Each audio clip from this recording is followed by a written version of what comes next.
Hey, what's up, everybody? It's Dr. Jason Jones back with another episode of Health Made Easy, and this is the final episode in our series on goal setting and goal getting. And today we're going to talk about how to set health goals. I know you're thinking I probably should have done this one first. However, we did need to build up to it so that we could make this as effective as possible. See, people find it easy to set goals, but sticking to those goals is a whole nother animal. While resolutions are good, goal setting is even better. Follow these steps in order to set your health goals, but also achieve those health goals. Number one is you got to make it matter. One of the main reasons that people do not meet their health goals is because they are just not invested in them. It just doesn't matter to them, not as much as it should. If you think that a goal is not specific to you, you are less likely to work hard to meet that goal. So when you're setting goals, make it matter to your daily life. Look for something that is specific to you that you can fully commit to and have the desire in your heart to complete it.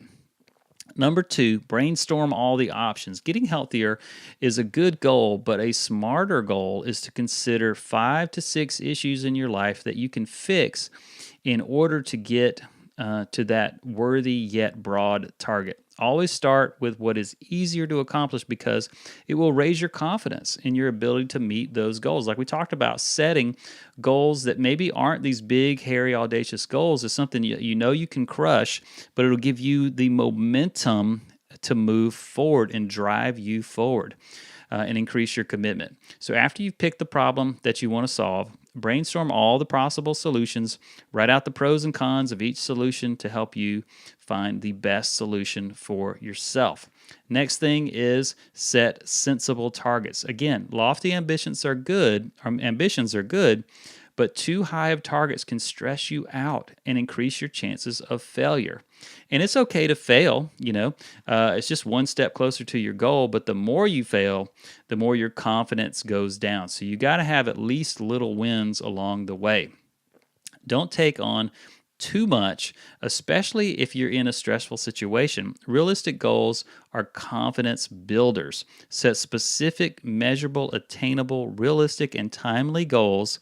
Stop setting vague goals like avoid hypoglycemia or lose weight or any other vague goal like that. A smart goal would be to do things like cut down on the frequency of lows from a 6 in a week, Pepsi to 3 before the next time you go see your endocrinologist to keep your glucose store down. So that type of a thing. And just make sure you have a date and a how much and a by when on there. Be specific. Get into the specifics and define explicit goals that matter to you. For example, losing weight, again, is such a broad goal, and most people don't even know where to begin. Maybe you start by losing 2 pounds in the first month, or in the first week, or in the first 2 weeks. You have to decide. And you got to break it down. Long-term goals are okay. However, reaching them will require that you work on a smaller scale, beginning with your current abilities. Health goals, you need to be small baby steps that will help you accomplish the end goal that you have. Set deadlines. Open-ended goals have no motivation. Deadlines help you swing into action. They should be adequate enough to help you complete the task.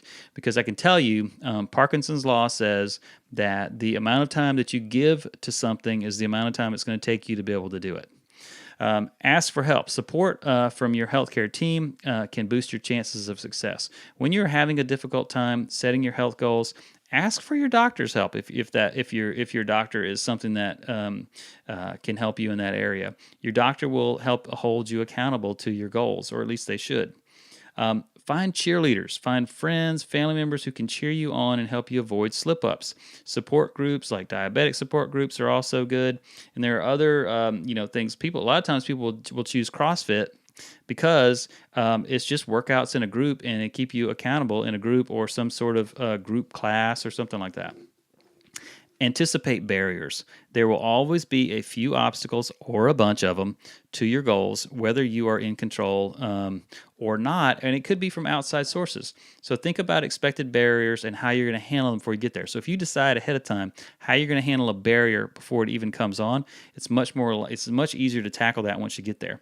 And then you can reward yourself. Reward increases your drive and commitment. So reward yourself after you reach a goal. Now, when I say that, I don't mean if you're trying to lose weight that you reward yourself with a day of binging on, foods that you know you shouldn't eat, but you might have a little something at the end to give yourself a high five, or maybe you go shopping, maybe something that's a little bit different than what it is you're trying to achieve. So whatever you do, always keep moving forward. Meeting your health goals can be a long process, so you must accept that you've got to put in the time and the effort. So I hope you love this series. This is Dr. Jason Jones. Looking forward to the next series with you. Had a great time with this one. I hope you enjoyed it. If you have not listened to the previous 3 episodes, definitely go back and check those out, and we'll see you guys on the next recording. Bye-bye.